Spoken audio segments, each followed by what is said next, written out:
শ্রীকৃষ্ণ। ওম নমো ভগবতে বাসুদেবায়। শ্রীমদ্ ভগবদ গীতা প্রথম অধ্যায় শ্লোক 32, 33, 34।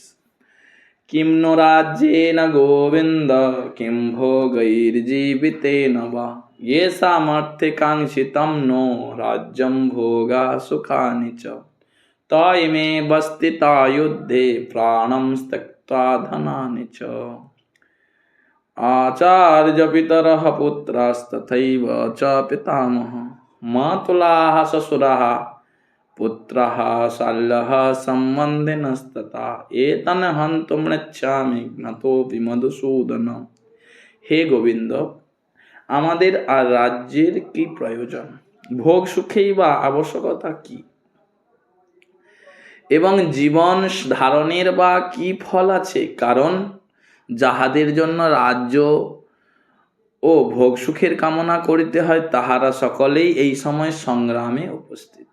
হে মধুসূদন, যখন আচার্য, পিতা, পুত্র, মাতুল, শ্বশুর, পৌত্র, শালক ও সম্বন্ধী অর্থাৎ আত্মীয় স্বজন সকলেই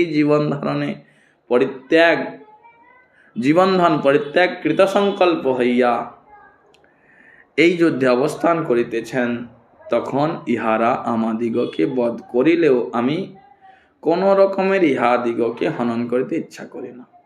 এখানে অর্জুন ভগবানকে বলছেন, হে মাধব, হে কেশব, আমি যুদ্ধ করতে চাই না। কারণ এই রাজ্য সুখ ভোগ করার জন্য তো আমি যুদ্ধ করতে এসেছি। আর কাদের জন্য? যে আমার আত্মীয় স্বজন, বন্ধু বান্ধব, ভাই, শ্বশুর, পিতামহ, পিতা, গুরুবর্গগণ, তাদের জন্য আমি রাজ্য ফিরে পেতে চাই। কিন্তু তারাই যখন এই সংগ্রাম ভূমিতে এসেছে, তো আমি কাদের জন্য যুদ্ধ করব? তাই আমার মনে হয় এই যুদ্ধ করা কোনো শ্রেয়স্কর বলে আমি দেখছি না। তাই অর্জুন এখানে যুদ্ধ করতে চাইছেন না। হরে কৃষ্ণ, জয় শ্রী রাধে।